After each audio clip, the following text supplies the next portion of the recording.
Hello, hello, welcome back. I'm Claire, this is Purple Poppy, and today I'm working on a cover.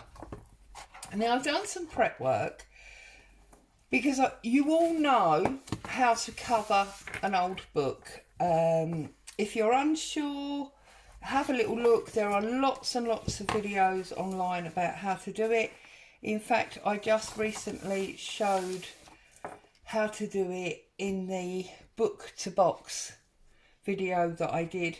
Now, this is one of those old Reader's Digest books. I've taken the block out, obviously, as you can see, but I did leave the dust sheet in on this one, and the main reason I did that is because at the front of the book there is a lovely little "This book belongs to" plaque, so I thought I would leave that in.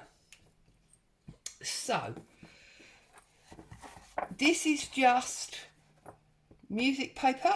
You can actually see the difference in colour, and I'll show you very briefly how I did that in a second, because I do need to do the inside. I've just basically covered it in the music paper, I've inked around the edges, and then I've just done some twig drips. Okay, so let's open it up, let's fold that back.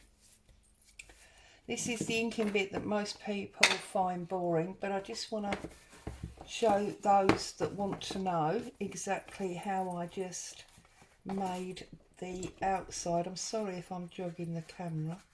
The outside look old compared to this very new looking creamy music paper, like so, and just literally rubbed it around the edge. Okay, well, I think that's jogging the camera even more, so I'm going to pick it back up and do it this way. I don't want to give you all a headache, do I? Just literally rubbed it round. No set pattern, just went where I felt was right. Okay, and then exactly the same on the front. Okay, so again, concentrating more on where it sort of goes over to the front, so right onto the edge there, because that's where obviously all the wear and tear is generally. Naturally, that's where the dark areas come.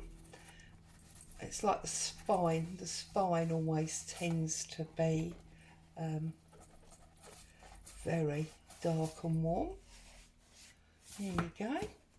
This is really falling apart. I really have got to swap this in for a new one, haven't I?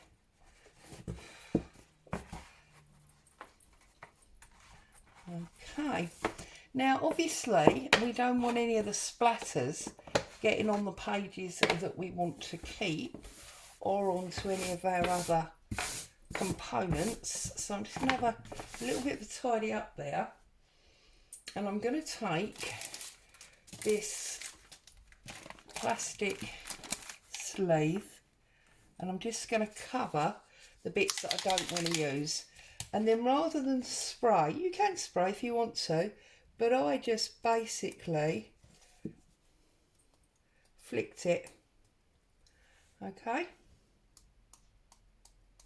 because I'm not worried about this piece of red, because I am going to be covering that up.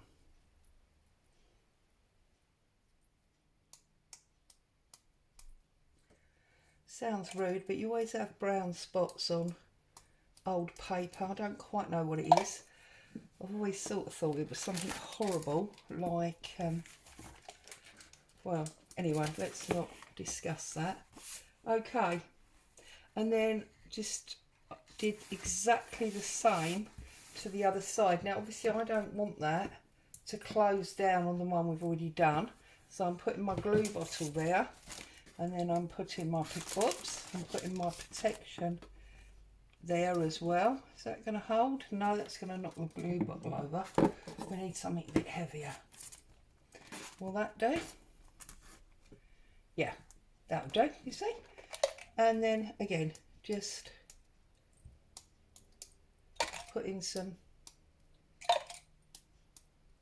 drops on that, and that will gradually soak in to the paper and match the front. Okay, so I'm going to pick this up, move it out of the way, because obviously that is that part of it all done. I just wanted to show you how I achieved the outside. Now, there's a wet bit there, just make sure these are dry because we don't... Okay, and then what I've got here is my top plate. I decided that I wanted a top plate rather than normal topper. You know, this is much thicker, and you'll see an obvious step there. So the way I've done this is I've taken a die. This is obviously a die. You can use any die you like, or you can use a stencil with modelling paste. I have done that before as well. I've done 3 layers of the die so that there's a nice raise to that. And I've put it onto a piece of 2mm chipboard. Okay. Now, you can use fabric for this. So you could use a fabric. Oh, that's the back of the fabric. I'll use the back. You can use a fabric. Different fabric. Yeah. Or you can use paper. Now, if you're going to use a fabric, you need to make sure that it is a thin fabric that you can mould into all of these shapes, okay? And obviously tissue paper does that very well. You can use napkin backs. You could even use a napkin. If you've got an appropriate napkin, you can use a napkin. I'm going to use this piece of fabric, okay? It's got a few bits of fluff on it there, but that's what I'm going to use. Now, you can obviously iron that flat if you feel that's necessary. I'm actually not going to do that. What I'm going to do is I'm going to take a paintbrush. She says I need to find a chisel. There we go. So I've got a square paintbrush, and I've got good old-fashioned PVA. You can't go wrong with PVA. And I'm literally going to put lashings of PVA on this. Okay, let's see how we get on with that. Take my brush and make sure that it is all covered. Get in those holes, you know, get in the pattern of your die. Okay,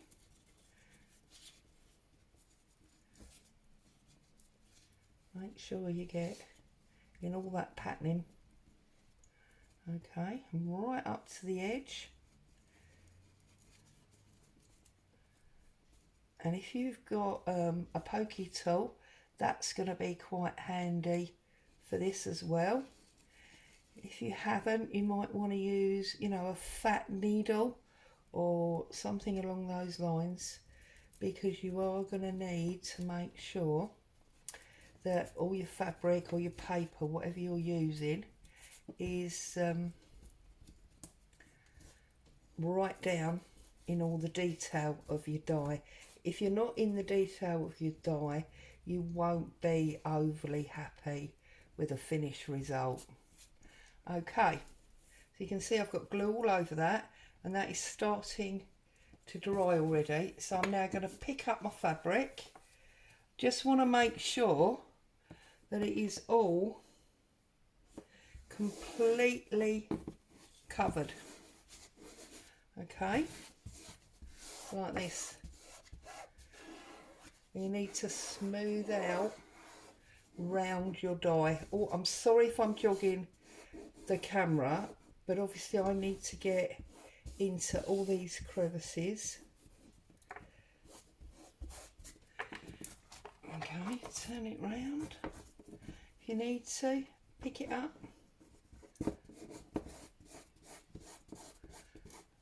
press it down. Okay, and get those creases out. Then I'm going to take my brush, you see there, and run your brush or your pointy tool, whatever, around. Now, where's my pointy tool gone? I'm actually going to use my score tool marker, so you can come right the way round, yeah, and get this pressed right down. And because we've got depth to the die, because we did 3 layers, we can get right in to these crevices. If you feel like it's not sticking, get yourself a bit more glue and make it wet from this side, okay? Because the extra glue obviously makes the fabric wet, and it makes it easier, look, to get in to these crevices. And just press it all in like so, because obviously this glue, I've spoken to you about PVA before, it will set rock hard, so that also is going to aid our detail work. It's also going to add strength to your cover. Okay, so, oops, I'm sorry for any jogging.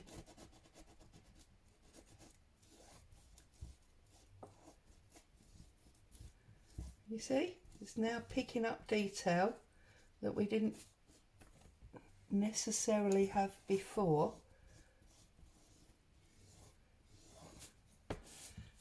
Because it's wet, so we're making it pliable, okay? It's much easier to work with when it's wet. You can use your standard glue for this. I'm saying PVA because that is my standard glue, so I say it automatically. You don't have to use PVA. If you want, I've got some cotton in there. If you want to use something like Mod Podge, that will work also, obviously.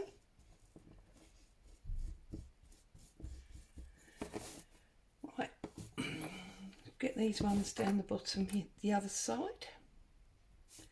So yeah, any type of glue that, you know, is on your table, readily available to you. Having said that, I don't think you'll find it particularly easy or cost effective to do with something like Fabri-Tac.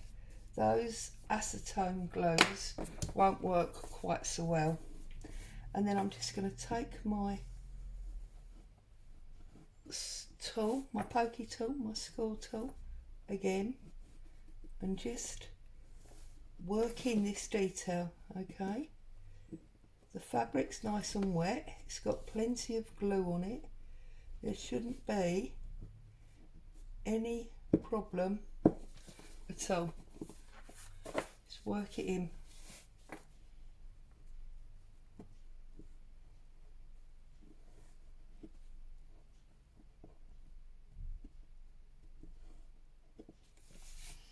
Okay. It's quite therapeutic. Takes a little bit of thinking about and a little bit of time. You need to be just that little bit careful. Okay.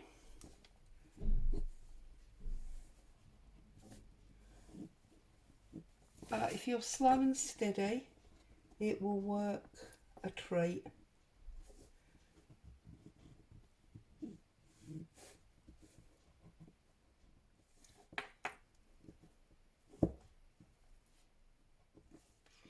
Okay.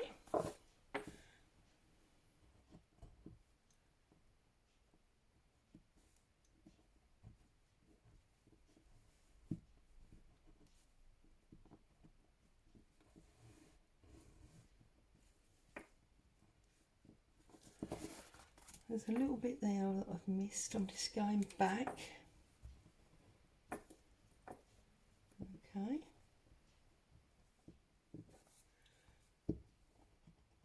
Doesn't really matter if you find it easier turning it, you know, upside down or whatever. It's just about getting the definition. Now, can you see? Look at that. That suddenly looks completely different, doesn't it? So I'm just going to finish it off by adding glue to the flat area around the edge, because by adding the glue, obviously we're just making all of it uniform, stiff, flat and uniform.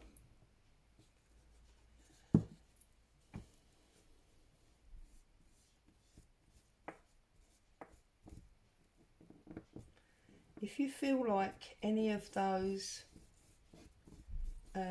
detailed areas have come out, then just go back with your pokey tool and highlight them again. Okay.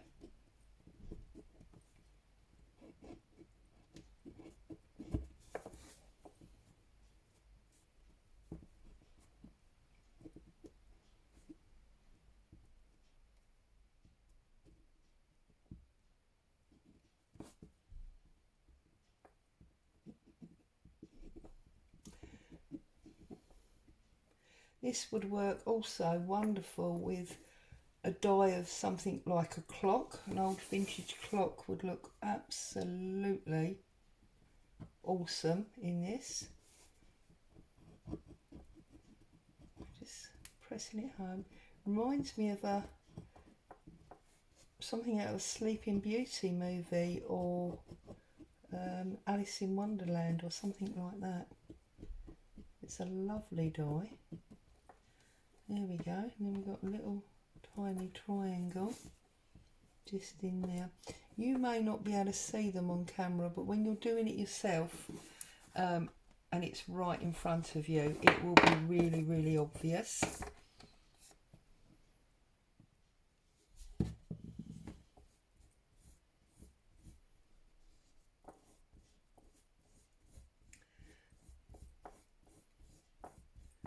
There we go.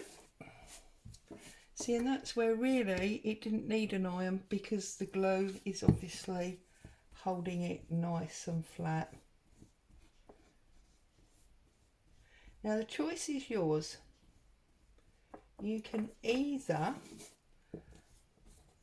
trim it off and ink the edge,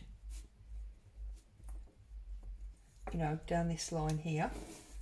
I'm not going to overly glue the middle, because I am actually going to put a photograph in there, so I don't need to worry too much about that, because you won't see it. Right, so you can trim it off all the way around, or obviously you can take it over. Now you need to be careful, because obviously it's now sticky, so I'm using this plastic bag, and if we do a line all the way around the edge, okay, like so, and on the edge, and then you can bring that edge over, glue it down, and then the side of the board will be the same fabric. And because we are going to be sticking this down, you won't see the back here, so that's not, you know, a major issue. Turn it round, bring it over. You need to be careful, obviously, on the corner.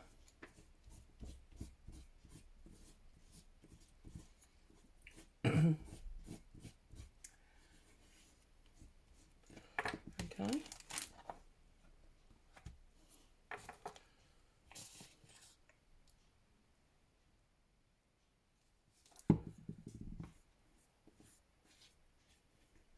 I do love doing covers. I'm doing that Stripology one, the Stripology wrap one the other day.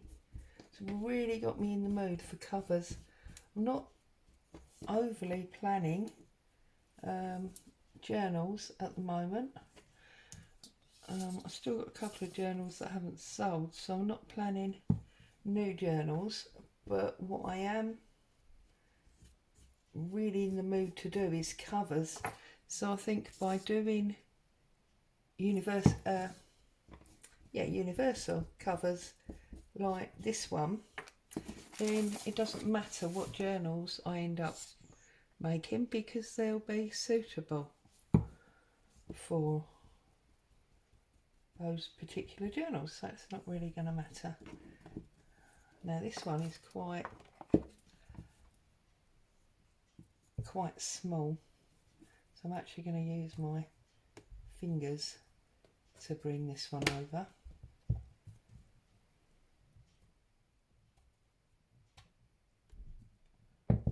Right, and then I'll use my paintbrush, now I've brought it over, to hold it in place. Right, so there we have, and of course where we've pulled that round the side, you might have lost some of your detailing. If you have, just reinstate that detail.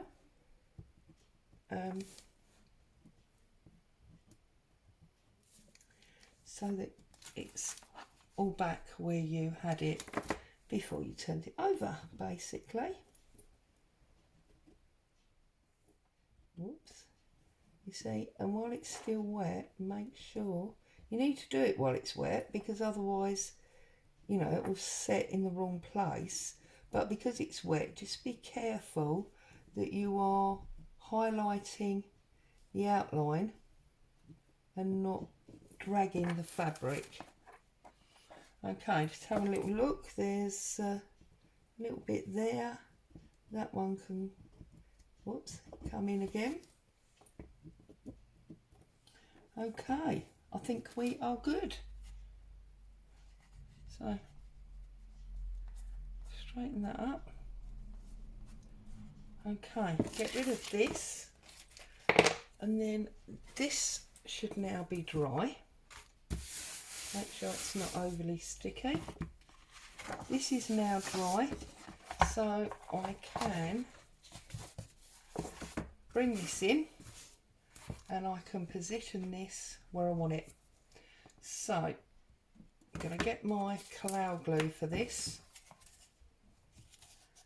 and we are going to go heavily around this. Plenty of glue. I heard Tina at Shabby Dabby Doodle the other day say something along the lines of, better to have too much than too little. We don't want to be part of the too little brigade. And I think that was a lovely little saying. And I think it's very true. You know, let's not stint on glue and then find things are falling apart. You don't want that. Right, make sure it's where you want it to be, because once we press it down, there's going to be no real picking it up.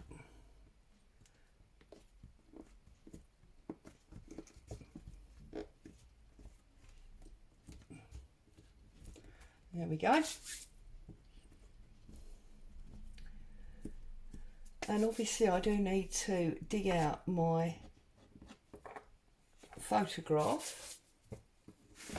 And it looks like I've got a little bit of glue seepage there that I need to take out. But that, in my opinion, is a very sexy book cover, very sexy journal cover. I need to dig out a photograph to go in here, and I need a side title. But there is my book cover. I'm really pleased with it. It looks nicely old, although this is a modern fabric. It's one that could easily be old, and I just love it. So there you go. I will pop back for part 2 to put the photograph in and do the side so that you can see it completely finished. But for the time being, I just want that glue to dry and settle so that it's all rock solid. As always, thank you so much for joining me. Stay safe. I'll see you again soon. Bye for now.